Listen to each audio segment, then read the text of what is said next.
नमस्कार मंडळी, ऐका हो ऐका या मराठी पॉडकास्ट कट्ट्यावरती मी राजनंदिनी तुमच्या सगळ्यांचे मनापासून स्वागत करते. मागच्या भागात आपण श्याम व त्याचे गावकरी पाऊस पडण्यासाठी काय करायचे ही कथा ऐकली. आजच्या भागात आपण श्याम बळवंतरावांचे पैसे का चोरतो ही कथा ऐकणार आहोत. रात्र 29वी. मोठा होण्यासाठी चोरी. आमच्या गावापासून काही थोड्या अंतरावर लाटवण म्हणून एक गाव आहे. तो फडक्यांचा गाव. तेथे फडके इनामदार अजून राहतात. हरिपंत फडके प्रसिद्ध सरदार त्यांच्यातील ते आहेत. आमच्या वडिलांचा व त्यांचा घरोबा असे. लाटवण्याचे बळवंतराव फडके वडिलांकडे नेहमी येत असत. आम्हा मुलांजवळ ते प्रेमाने गप्पा मारत. त्यांना अहंकार नव्हता. फार साधे व भोळे होते. त्यांच्या बोटातील अंगठी काढून घेऊन मी लपवून ठेवत असे. तेव्हा मला म्हणायचे, श्याम, तुला पाहिजे की काय अंगठी? त्यांनी असे विचारले म्हणजे ती माझ्या बोटात मी घालत असे, परंतु एकाही बोटात ती बसत नसे. ती खाली पडे. अरे जाडा हो जरा, मग बसेल हो ती, असे मग ते हसून म्हणायचे. मी दापोलीहून घरी आलो होतो. बळवंतराव व दुसरे कोणीतरी असे आमच्याकडे पाहुणे आलेले होते. दापोलीला मला वाचनाचा नाद लागला, परंतु चांगली पुस्तके मिळत. दाभोळकर मंडळींची पुस्तके मी वाचत असे, परंतु काही समजत नसे. स्पेन्सरचे चरित्र मी वाचलेले थोडे मला आठवते. त्याच सुमारास रामतीर्थांचे खंड भास्करपंत फडके काढू लागले होते. माझ्यावर या फडक्यांच्या लेखांचा फार परिणाम झालेला आहे. यातील तेजस्वी, सोज्वळ, सावेश मराठी भाषा मला गुदगुल्या करी. ते भाग मी जणू पाठ केले होते, परंतु त्यावेळेस मला हे भाग मिळाले नाहीत. माझ्या कोणातरी आप्तांच्या घरी एक दिवस मी एक भाग पाहिला व तो मला फार आवडला, परंतु त्या गृहस्थांनी एकदम माझ्या हातातून तो घेतला आणि म्हणाले, तुला रे काय समजणार त्यात? मला वाईट वाटले. त्यांच्यापेक्षा मलाच तो भाग जास्त समजला असता, कारण मी सुहृदय होतो. मी कविहृदयाचा होतो. मायबापांनी माझी मनोभूमिका तयार केली होती. मराठीतील पोथ्या पुराणे वाचून माझे मन प्रेमळ व भक्तिमय, श्रद्धामय व भावमय झालेले होते. मला वाटले आपण भाग विकत घ्यावे, परंतु पैसे कोठून आणायचे? वर्गातील सारी पुस्तकेही माझ्याजवळ नसत. इंग्रजी शिकत होतो, परंतु एकही कोश माझ्याजवळ नव्हता. अंदाजानेच मी शब्दांचे अर्थ काढून नेत असे. रामतीर्थांचे भाग आपणास पाहिजेतच असे मला वाटले. आमच्याकडे आलेल्या पाहुण्यांच्या खिशात पैसे होते. बऱ्याच नोटा होत्या. त्यातील एक लांबवावी असे मी ठरवले. दुसऱ्यांचे पैसे चोरणे हे पाप होते, परंतु हे पाप करूनही पुस्तक वाचण्याचे पुण्य मिळवावे असे मला वाटले. माझ्या धाकट्या भावास मी श्लोक शिकवत होतो. आसही तुझी फार लागली, दे दयानिधे बुद्धी चांगली. बुद्धी चांगली देण्याबद्दल मी श्लोक शिकवत होतो, परंतु चोरी करून बसलो होतो. माझे वडील व ते पाहुणे एकत्र बसले होते. पुन्हा पुन्हा त्यांनी नोटा मोजल्या. एक 5 रुपयांची नोट कमी. भाऊराव, 5 रुपये कमी भरतात, एक नोट नाही, ते पाहुणे म्हणाले. माझे श्लोक शिकवणे सारे थांबले. चोराला कुठली झोप? घरात आई जेवत होती. तिच्याजवळ जाऊन मी गप्पा मारत बसलो. आई, तुला इतकासा भात कसा पुरेल? आज उरला नाही वाटतं? मी विचारले. बाळ, इच्छा कोठे आहे? 2 घास कसे तरी बळेच पोटात दवडायचे. 2 धंदे झाले पाहिजेत ना. पाणी उदक करता आले पाहिजे ना. तुम्ही कधी मोठे व्हाल इकडे सगळे लक्ष आहे माझे, आई म्हणाली. आई, मी खरंच मोठा होईन, पुष्कळ शिकेन, खूप वाचीन, मी म्हटले. शिक, पण चांगला हो. शिकलेले लोक बिघडतात, म्हणून भीती वाटते. फार शिकले नाही, फार मोठे नाही झाले तरी मनाने चांगले राहा. माझी मुले मोठी नसली तरी चालतील, परंतु गुणी असू देत, असे मी देवाला सांगत असते, आई म्हणाली. ती म्हणाली, ती प्रेमळ थोर माता किती गोड सांगत होती. माझ्या अशिक्षित आईला असे चांगले विचार कसे सांगता येतात याचे मला आश्चर्य वाटे. महम्मदाला लोक म्हणतात, देवाचा पैगंबर असशील तर चमत्कार करून दाखव. तेव्हा महम्मद म्हणाला, साऱ्या सृष्टीत चमत्कार आहेत, मी आणखी कशाला करू? समुद्रावरून तुमच्या लहान लहान नावा वाऱ्याने जातात, हा चमत्कार नाही का? त्या अफाट सागराच्या वक्षस्थलावर निर्भयपणे त्या नाचतात, डोलतात, हा चमत्कार नाही का? त्या अफाट रानात चरायला गेलेली मुकी गुरे तुमच्या घरी प्रेमाने परत येतात, हा चमत्कार नाही का? असे सांगत महम्मद म्हणाला, माझ्यासारख्या एका अडाणाच्या तोंडातून तो कुराणच बोलवत होता. कुराण म्हणजे पिळवटून निघालेले उद्गार. आई सुद्धा कळकळीने सांगत होती. हृदय पिळवटून निघालेले ते शब्द होते. हृदय गाभाऱ्यातील ती पवित्र शंकराची पिंडी, तिचा तो ध्वनी होता. तिचे बोलणे श्रुती स्मृती होती. मोठा नाही झालास तरी गुणी हो, थोर शब्द. ते ऐकत असतानाच माझ्या हृदयात मला विंचूड असत होते, साप दंश करीत होते. मित्रांनो, इंग्लंडला ट्युडर राजे झाले. त्यांच्या कारकिर्दीत जिकडे तिकडे गुप्त पोलीस असत.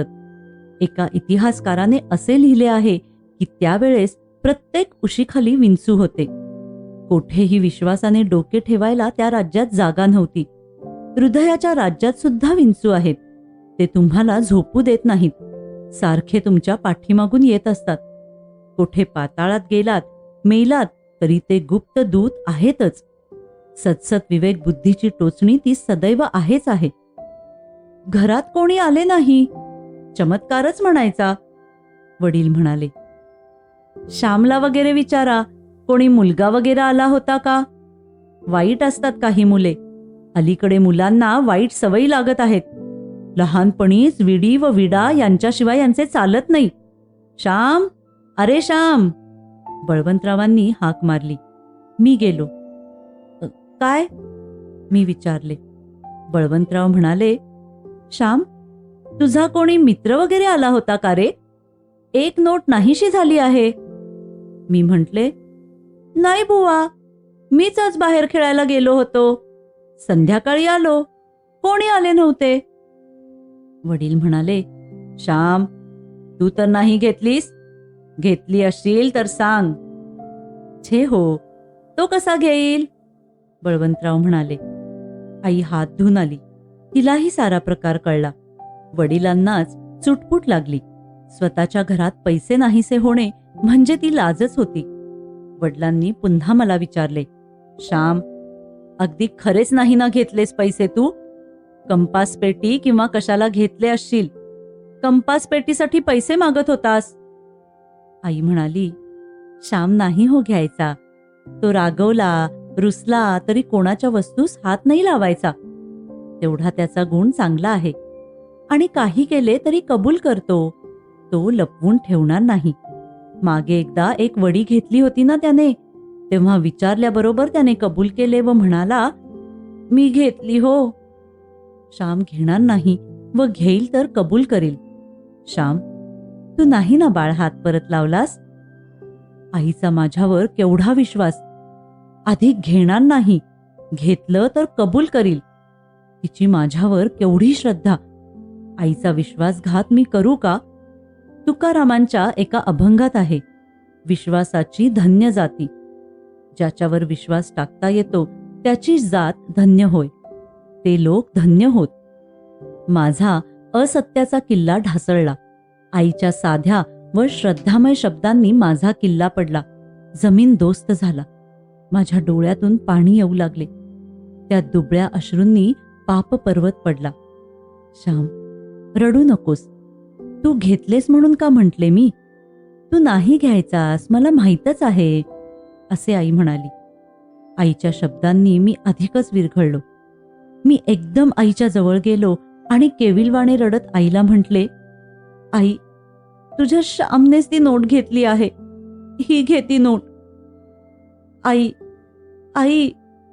माझ्याने बोलवेना. आईला वाईट वाटले. माझा मुलगा घेणार नाही. केवढा तिचा विश्वास. स्वतःच्या मुलाबद्दल तिचा जो अहंकार होता, अभिमान होता, तो गेला. परंतु सर्व गेला नाही. देवाने तिची अब्रू राखली. घेणार नाही, परंतु घेतली तर कबूल करेल.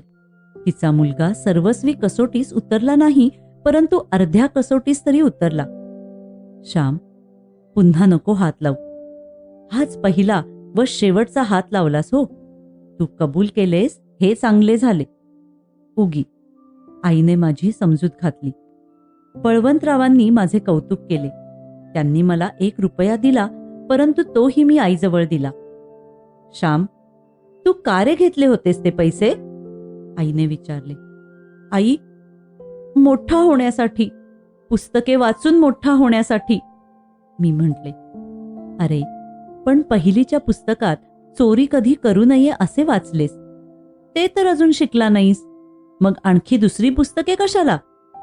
माझी आई बोलली, परंतु ते बोलणे फार खोल होते. गड्यांनो, पतंजलीच्या भाष्यात म्हणे असे एक वाक्य आहे की एकः शब्दः सम्यक ज्ञातः स्वर्गे लोके कामदुग्ध भवती.